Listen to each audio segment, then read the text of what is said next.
my name is Alia. I would like to share about the introduction and history of WWF. WWF is one of the international conservation organization. This organization started by 13 January 1972.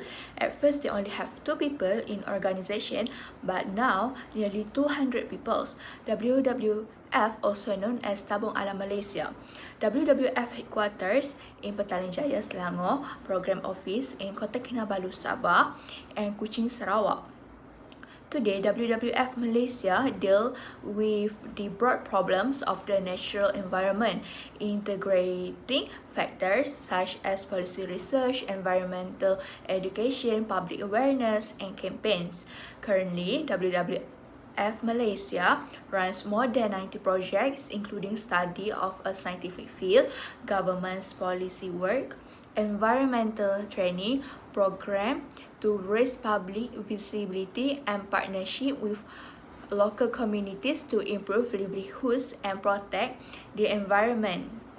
WWF mission statement is to avoid the destruction of the planet's natural ecosystem and create a world in which people live in harmony with nature by protecting the earth, ecological diversity by ensuring the sustainable use of renewable natural resources and by promoting mitigation of pollution and unsustainable consumption.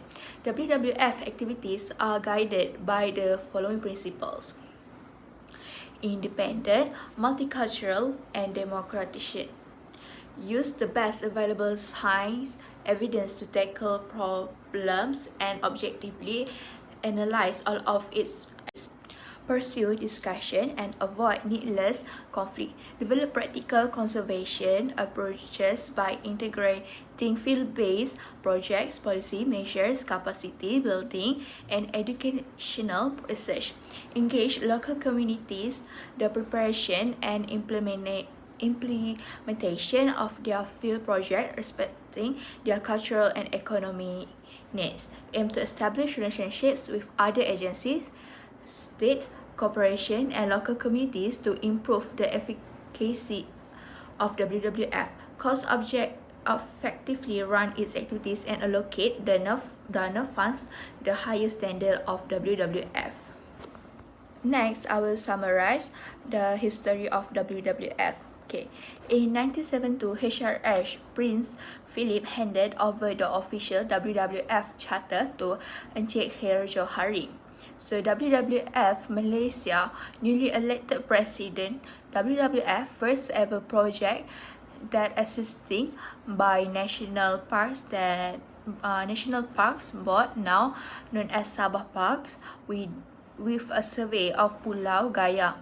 In 1980, the World Conservation Strategy was initiated and the first state conservation strategy started in Negeri Sembilan. In 1981, WWF Malaysia joined forces with the Sarawak Forest Department to look into the Lanjak Antimau Wildlife Sanctuary, resulting in its gazettement in 1983. In 1987, WWF name changed from the World Wildlife Fund to the World Wildlife Fund for Nature to reflect the broadening of their work from species and habitats to the way people use natural resources of all types.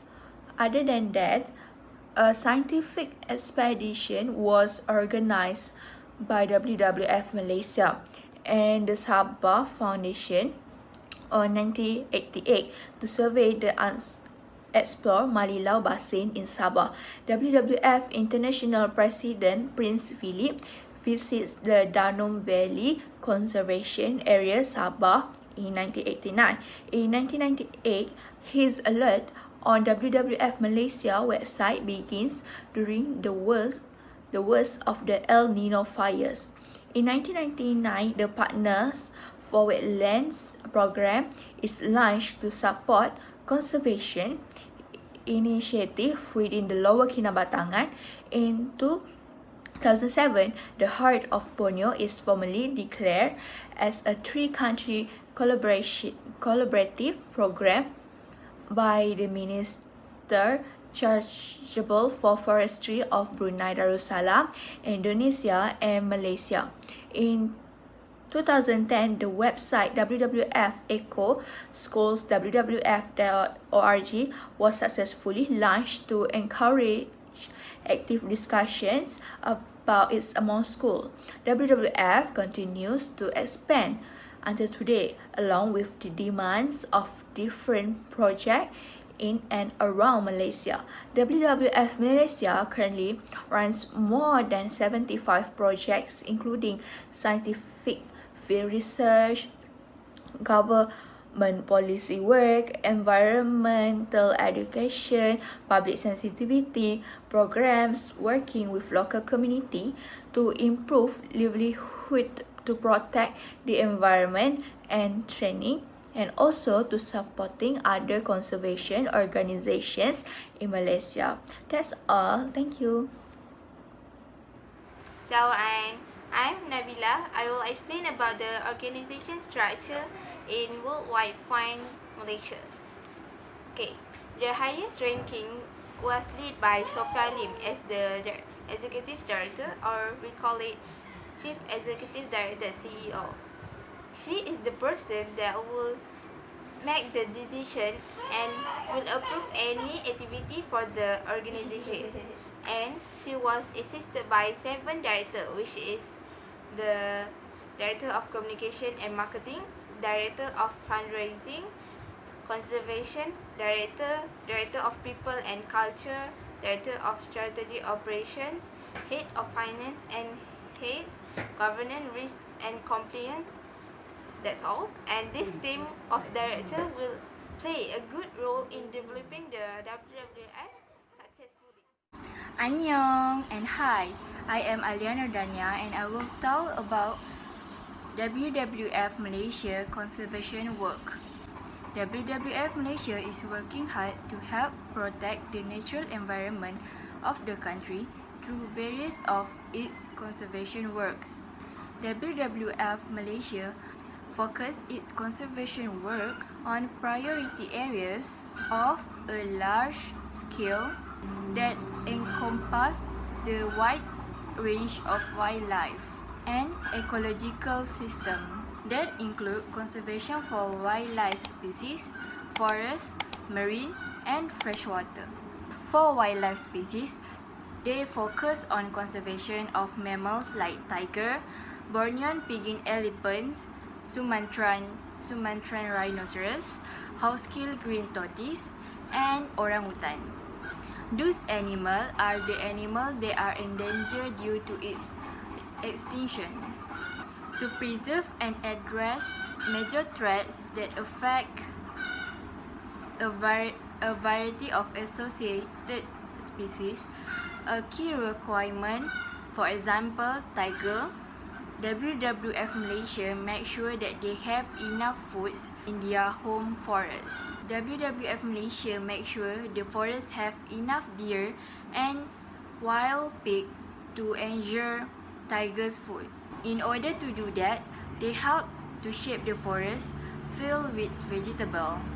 Next, for forest conservation, a lot of deforestation, unsustainable logging, and illegal removal of forest product and invention. They aim to increase the coverage of protected areas, improve the management of production, forests for sustainable timber supply, and restore degraded areas. WWF call for more environmentally friendly crop production and sourcing and increased demand of product produced under these practices. While palm oil production is a major source of income for Malaysia, unsustainable practices has brought pressure to bear on species and their habitat in part of the industry. WWF Forest Conversion Initiative (FCI) specifically works to ensure that the expansion of oil plantation does not threaten high conservation value forests.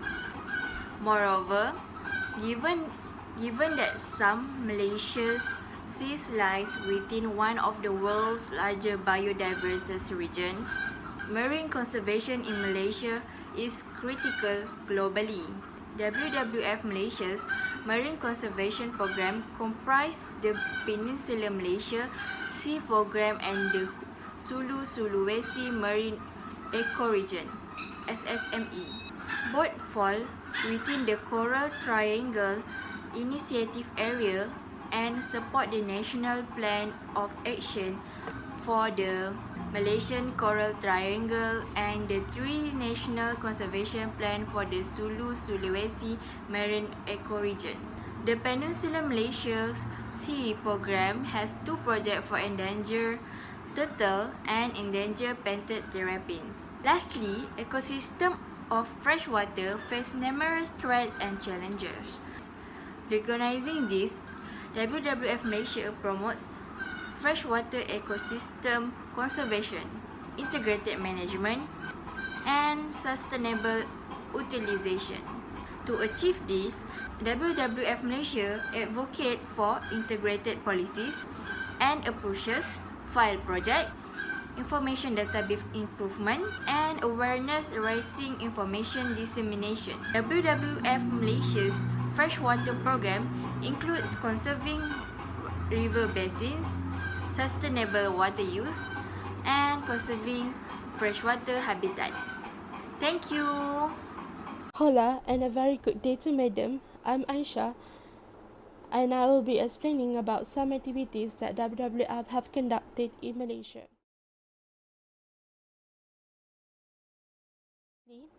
WWF Malaysia have involved actively in Malaysia policies and advocacy work since 20 years ago.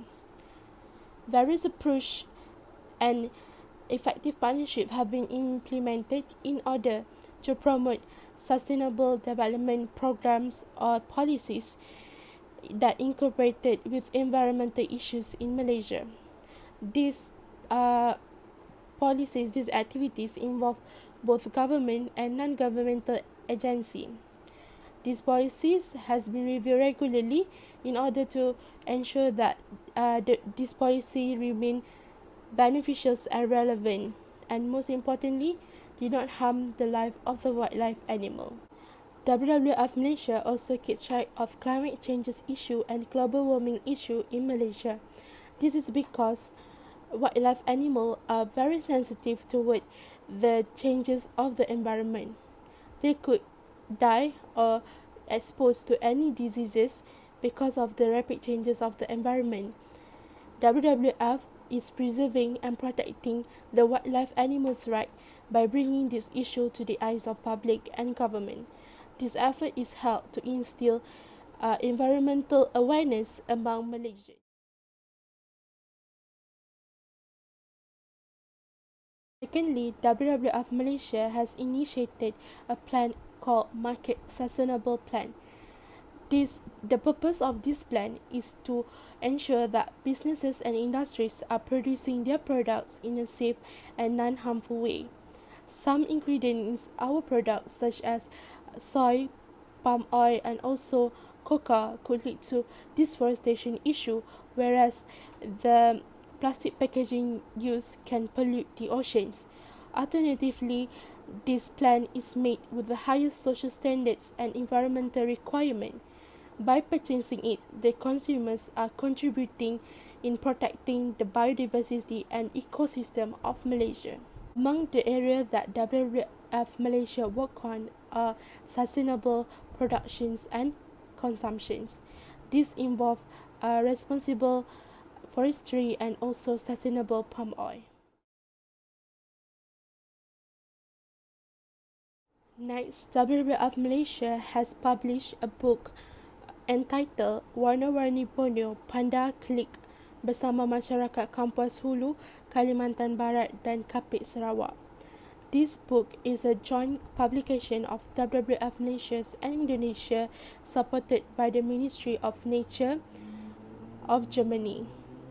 This book attempted to show the colorful Borneo which is commonly known for its diversity of people, culture, landscape, and also nature. Communities from 8 villages in Kampit Sarawak and Kapuas Hulu, West Kalimantan works together in providing the readers with their daily panoramic insights of their village. Most of the pictures in this book are taken personally by farmers and homemakers of the village.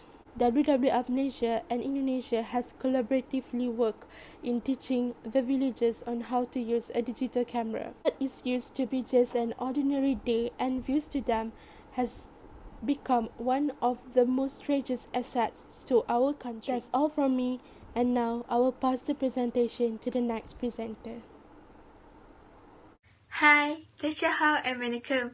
My name is Nur Fatin Amira binti Muhammad Yusof, and today I will tell you more about the activities that are being conducted under WWF Malaysia in terms of education and public engagement.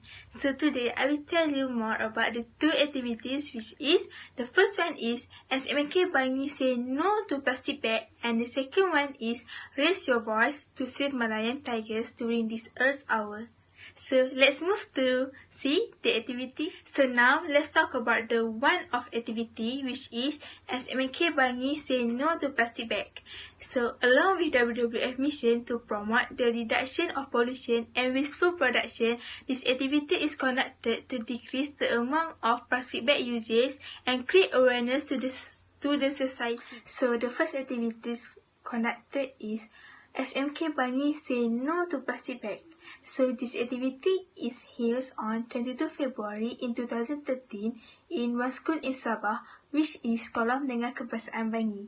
So this activity is being conducted to educate people to reduce the amount of plastic bag usage, and along with the mission of WWF to promote the reduction of pollution and wasteful production. So this activity is based on the Green Lifestyle campaign. These are the 5 words that are being contained in the Green Lifestyle campaign. Green Run was held in SMK Bangi on 8 February 2013 to the launch of No Plastic Bag, and a green bag also being given away to each student for them to practice to use a reusable bag than plastic bag. And drawing competition, exhibition, and quiz was also held besides the Green Run activity.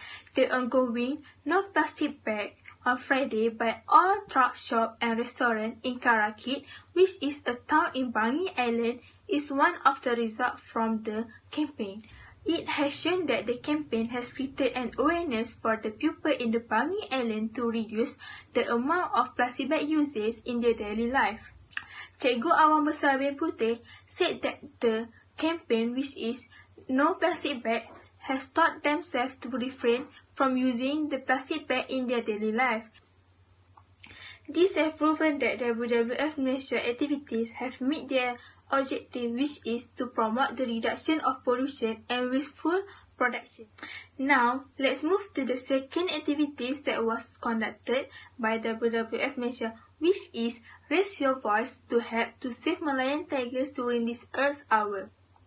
WWF Malaysia collaborate with Pavilion Kuala Lumpur to support Save Malaysian Tiger campaign. Pavilion Kuala Lumpur is a good platform to use because it known as Malaysia Premier Shopping Destination, so it will help to get attention from people and enhance the engagement with the community to educate them about the importance of Malayan tigers in our ecosystem. Malayan tigers are important for our ecosystem because as an apex predator, it maintains the balance of our ecosystem, and their habitat is in natural forest, which is humans rely on, and by protecting the tigers, we are protecting more than just a species. We are safeguarding the quality of our own life and the quality of life of the future generation. 1,000 origami tigers being furthered by students and lecturers from Inti International College, that representing the number of tigers that exist in Malaysia a few decades ago. Out of 1,000 origami tigers, 200 will be colored, representing the number of tigers remains. Based on the activity, we can conclude that WWF Malaysia has done various of activity to educate us. So now it is our own job to educate our own self and be more responsible of our own actions. That's all from me. Thank you. To conclude, the World Wide Fund, which is the world's largest conservation organization, have played a big role in Malaysia. Taken by the WWF Malaysia in dealing with the broad problem of natural environment, integrating factors such as policy research, environmental education, public awareness, and campaign have made positive impact to our country. WWF Nation also make a good action to overcome this problem since it affects the natural habitat in Malaysia.